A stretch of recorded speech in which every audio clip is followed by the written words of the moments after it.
What's up, everyone? It is Erica, and today is day 4 of our 5-day 5-pound challenge. I decided to hop on live today, practicing my live skills. So I hope everyone's doing awesome. And I am going to talk about rest and recovery and sleep today. So hopefully I'll see some of you hop on here live. If you do hop on, just give me a wave hello. If not, catch the replay and comment for sure. So I like to ask people, how long... Hi, Lisa. It's Erica. Good to see you. Good to have you on. I'm talking about sleep and rest and recovery today. So if you go on vacation, I'm not talking about a COVID vacation, I'm talking about a real vacation. How long into your vacation do you feel like you feel rested and you feel like, calm and relaxed? And a lot of times people don't feel that for a couple days, but then you finally feel, all right, this is what it feels like to be on vacation. And and you have to realize, if you come home from a vacation and you still don't feel relaxed, then there's something deeper, more underlying there that we need to look into. But I like to tell people that if you are not sleeping, if you are not resting, if you're pushing yourself all the time, 24/7, then there is no amount of pills, no amount of drugs, no amount of prayers that is going to help with your recovery. And I don't know, when you are a child, if you look at what children do, especially when a child is sick. I was just talking to a patient of mine about this the other day. Hey, Gina, we're talking about rest and sleep and recovery. When a child gets sick, what does a child do? A child goes inward, a child becomes very quiet, a child just wants to sleep, and a child doesn't want to eat. So like we talked about intermittent fasting yesterday, that's going to give, when a child is sick, the body to recover. The child wants to sleep when they're sick, and that's going to give the body a chance to recover. And sometimes, if it's not something huge, you fall asleep all day and all night, wake up feeling much, much better. So as a child, we have this innate ability to want to rest and to want to sleep. But over the years, as a teenager and then as adults, we tend to get this like badge of honor that it's, let's stay up so late, let's party all night long, whatever. And it is just not doing your body any good. And I recommend really trying to get to sleep by 10 p.m. because the most regenerative sleep, that's when our body repairs the best, the growth hormone is highest, is between 10 p.m. and 2 a.m. So if you can really try to get to sleep and be asleep between 10 p.m. and 2 a.m. and get a good 7 to 8 hours sleep and sleep through the night and wake up feeling rested and recovered, then you know that you are giving your body a dose of some really, really important medicine and something that you could never, ever buy off the shelf. So how do you prepare for sleep? And one of the best ways to start preparing for sleep is to start in the morning and start in the afternoon. And that is by getting outside and getting a really good dosage of some daytime sun.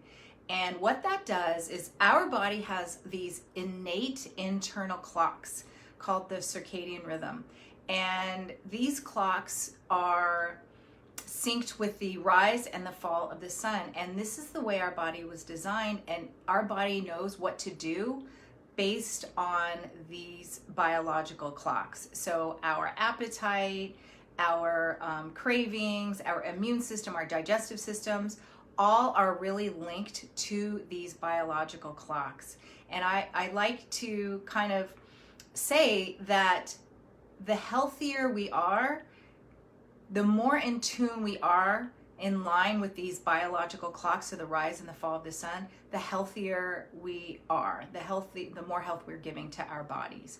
So if you get that daytime sun, it's telling our bodies that it's daytime, and you're also having your body produce some really important neurotransmitters for happiness, for relaxation, and those are also precursors to melatonin. So the sleep hormone melatonin starts to get produced with daytime sun. And if you live in an area that is overcast, or maybe it's just overcast outside, or in the wintertime when there's not as much daytime sun, you still get a lot of that, the rays that come through that produce those chemicals with overcast and cloudy days.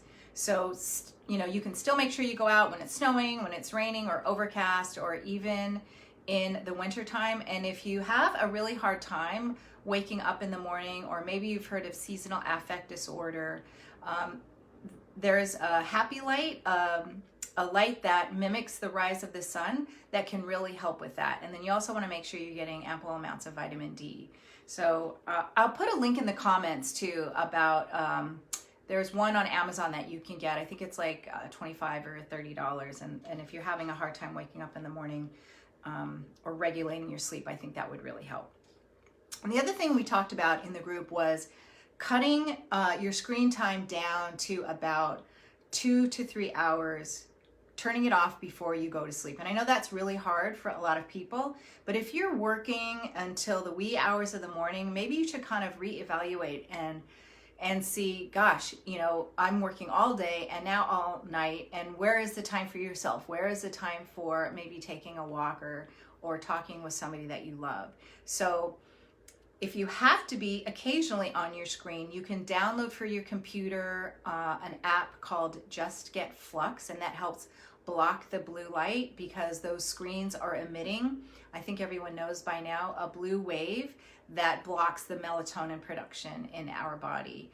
You can also use on your mobile devices night shift mode, and there's some blue blocking glasses that you can wear, because then occasionally we have to be on our screens at night. But if you're glued to your computer screen, scrolling through your Facebook feed at 8, 9, 10 o'clock at night, you are really messing up with your circadian rhythms. And I've noticed that, like, for the most part, when I'm saying I'm trying to fill out my 5-pound challenge, 5-day challenge checklist, usually the thing that I don't check off is that screen time. And again, I might not be glued to my screen, but I'm like, let me just do this really quick. And I like to, Lexi, my daughter Lexi just left for college, so I like to just text her goodnight really quick. So a lot of times my phone is on, and I usually put it in airplane mode when I go to sleep, but it's still on right before I go to sleep. But anyhow, so really try to cut the screen time a couple hours before bed. And just so you know, that melatonin isn't just for sleep. Melatonin is also really important for our immune systems, right? And so we always need anything that's going to help boost our immunity.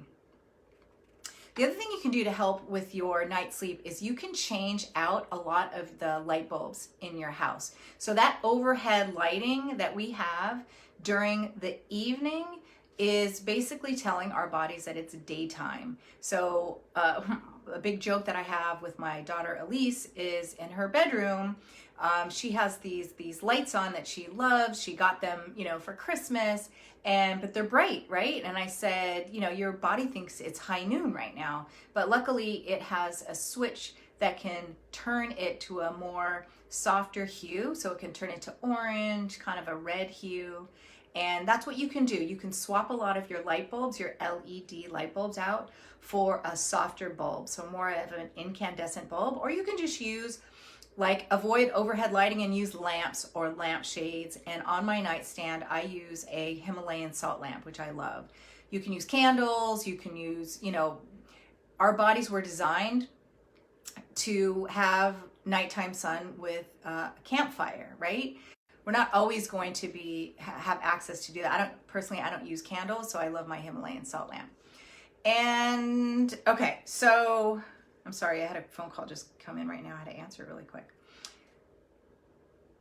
Okay, all right, so make sure you honor your bedtime, something that you can do for yourself, and it's something really, really important that you can be doing to improve your health. You get a good night's sleep. Since this is a 5-day, 5-pound challenge, that sleep is really going to help curb your hunger and your cravings, because when we get in this vicious cycle of not getting a good night's sleep, sometimes you'll realize that the next morning and the next day, you just have this ravenous appetite and uncontrollable cravings. So sleep is also really, really important for that. It's also important to help manage your stress, which is also tied into hunger and cravings. So just know that there is a time where we can push ourselves, and it's okay, right? You work hard, you play hard, and you exercise sometimes hard, but there's a time for rest and recovery. And so we have to really honor that in our lives.